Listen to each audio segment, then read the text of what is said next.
everybody. Today I want to talk to you about Halloween 6, The Curse of Michael Myers. Now, we all know it's from 95. We all know that you've got the theatrical cut and the producer's cut. Now, the director is written because it's written by Joe Chappelle. The director is Joe Chappelle, written by Deborah Hill and John Carpenter. So John Carpenter and Deborah Hill had a play in this movie. So, whoa. So they were really involved in this. I mean, they wrote the movie. So that's weird because he is John Carpenter is present. If he's not making the soundtrack, he's writing the script, and a lot of these movies are bad. And yeah, I don't remember if he wrote the fifth one, which is a really bad movie. But this movie, it's a the theatrical cut has more. Michael Myers is played again by George Wilbur, who also played Michael Myers in the fourth one. But he got a little bit fat. He got a bear belly, and you can clearly see when Michael Myers gets off the stairs and you see him from the side, he's got this beer belly. So he gained a little bit of weight. That was after the production that they said, yeah, I think we better got a slimmer Michael Myers, but okay. But he did a good job. In my opinion, he did a better job than in the fourth one. Maybe it's because the fourth one had that weird mask and those pulpits underneath. Here he didn't have anything, and he had a better mask on, and he was visceral. In the theatrical cut, especially in the theatrical cut, you've got Paul Rudd in this movie he's playing Tommy Doyle, and you got Mariana Hagen, who's playing Kara Strode from the Strode family, who adopted Laurie Strode, if you remember. The Strode family, Donald Pleasence is also back as Dr. Loomis. He's in this movie again a normal person, not in the fifth one yelling at the screen. The only problem is he's old, and you can see that he has a limited time on the screen, and he unfortunately died. Rest in peace, Donald Pleasence, after this movie was made, so he could make one more movie, and this was the one. Sadly enough, is it a good one? In the theatrical cut, you have a more visceral Michael Myers, a more gory Michael Myers. There's a scene, for example, where he kills an entire surgical room, like 7 doctors. He's using all these scalpels and saws, and it's a pretty gnarly and gory scene. Although you don't see a lot, it was supposed to be because also a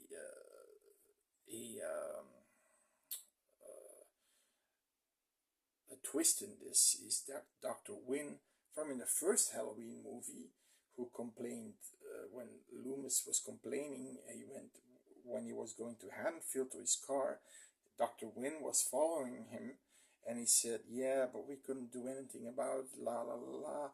We had roadblocks on the way, and blah blah blah blah blah." This Dr. Wynn plays again in this movie, but he's apparently the cult leader of Thorn. So he's basically the guy who probably, if we have to believe this, made Michael Myers escape, made him, maybe gave him lessons to drive.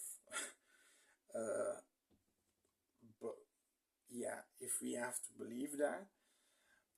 But there's a scene where in the operation room, the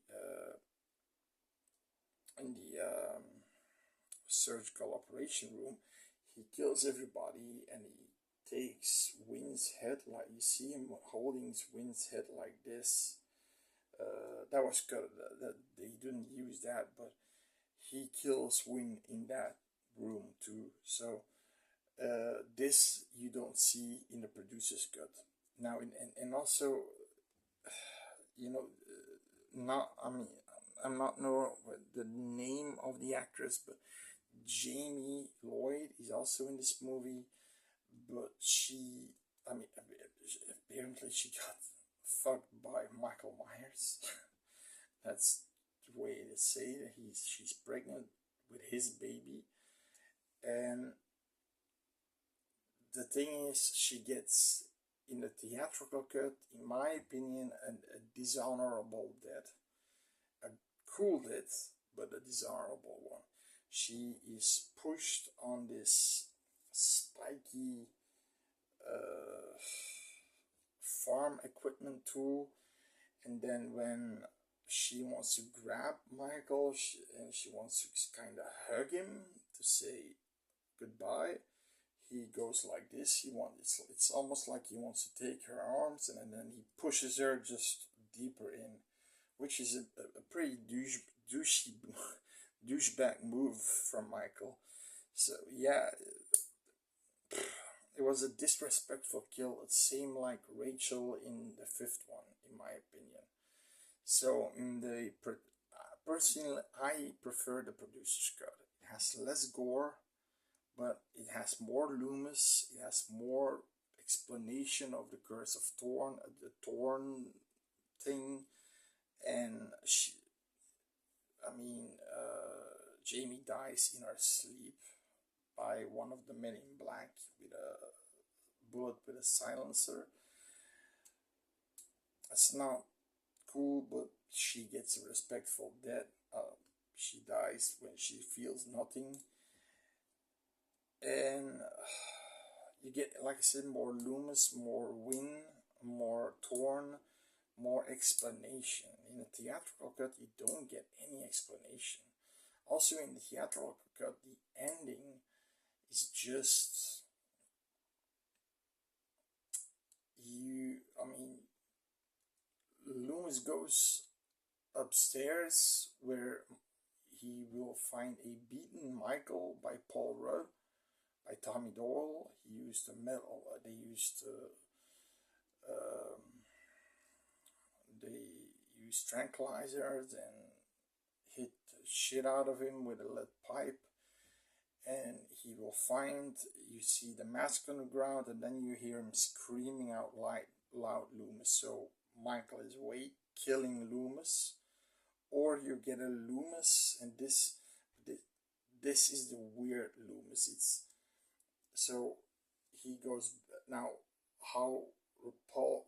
So Tommy Doyle, how he Paul Rudd, how he stops Michael is having these rune stones put in front of him, and just before Michael wants to strike, he stops. Dead silence. He can because of these rune stones. Very anticlimactic situation. So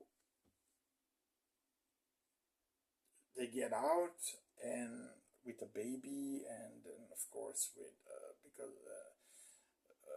because they had at the end they had a ceremony with Dr. Wayne, with Michael Myers just standing there in the corner, not doing anything. He was completely silent. I mean, he was completely, frozen and behaving the curse of the god of the cult of Thorn, the leader of Thorn. And what happens is Dr. Loomis is checking it out, so that's the other end. And he goes and he sees Michael Myers laying on the ground. He takes off the mask and he sees it as Dr. Wynn. And Wynn takes his hand, and Loomis gets the Thorn sign on his wrist, and he's now the new guardian of Michael Myers. And he, of course, gets the same scream, nah, nah. So the same scream that we get in the theatrical version, but now for the fact that he has to protect Michael Myers. Sorry. So you've got, like I said, the theatrical version, more gore. Producer's cut, I think it's a little bit longer too, more explanation of the Thorn. So that's the reason why I like that one. My Halloween movies were never about the gore. They're more about. Now this one was more about an explanation, because what happened in the fifth one at the end is just what the fuck. And also in the producer's cut, you see the ending of the fifth one, that Michael Myers is sitting in a van. I kid you not, he's just sitting there in a van. The people in black, and Jamie comes out of the police station, and she's also taken, and that's how they got Jamie Lloyd and Michael Myers back. And you see that, and it gives you a little bit more explanation. What are the positives of this movie? You've got a real feel of fall. They really did a good job of making Haddonfield make it look like it's fall, it's Halloween. You have this feeling of Halloween. It's really well done. Michael Myers is visceral. Again, he's really visceral. He's really killing people in a visceral way, especially in a theatrical cut. There you've got some good gore in the producer's cut. Some that's a little bit less.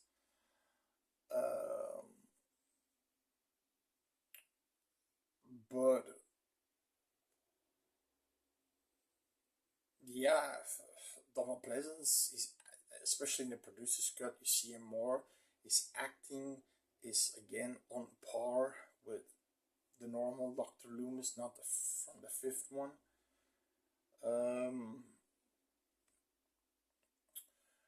And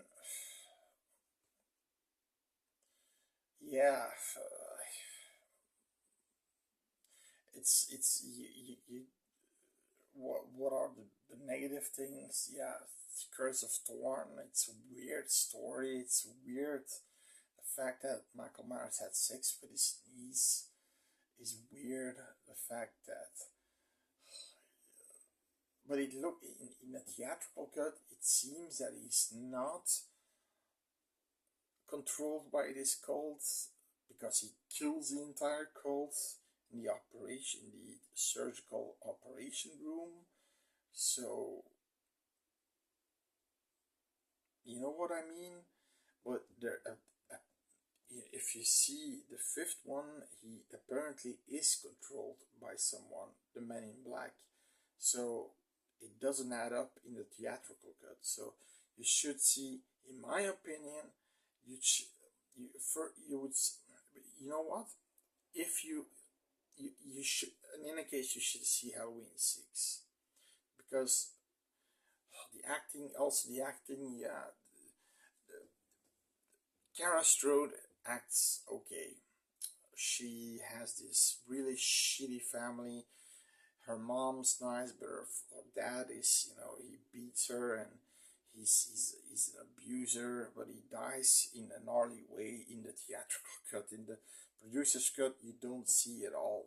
He dies in the same way, but you don't see it all. He basically gets his head in an electric panel, and his head explodes, but you don't see that in the producer's cut. But okay, Um, she's, in my opinion, a good actress. Apparently, the makers of the movie thought she was too thin, too skinny, which which is weird because she wasn't, in my opinion. But okay. Um,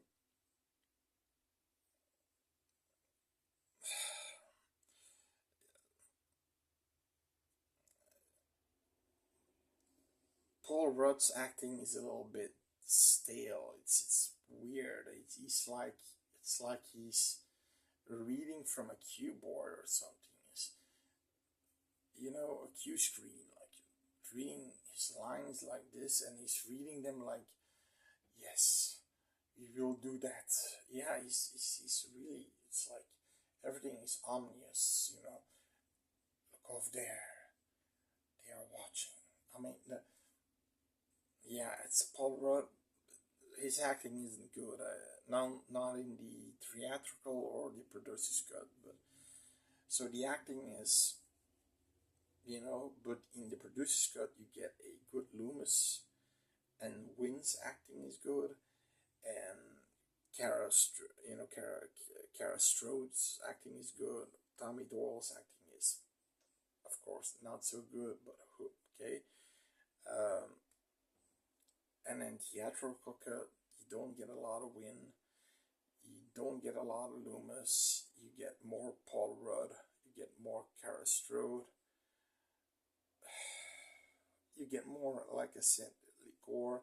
But if you're a Halloween fan, I would recommend you seeing the producer's cut as the first producer's cut, and after that the theatrical cut, and then compare it. If you want to leave it in the comments which one you think is the best one. I like the producer's cut the more. I know less gore, but more character development. Um, Tell me what you like, which cut you like the best. I think it's theatrical cut. I'm not sure. It can be the director's cut. I'm not sure, but it's the producer's cut and the theatrical or the director's cut. So tell me what you like more. I really want to know because I personally think the producers, because the one with the more explanation, the one that's a little bit longer is better. But that's just me. So bye bye, and see you next time.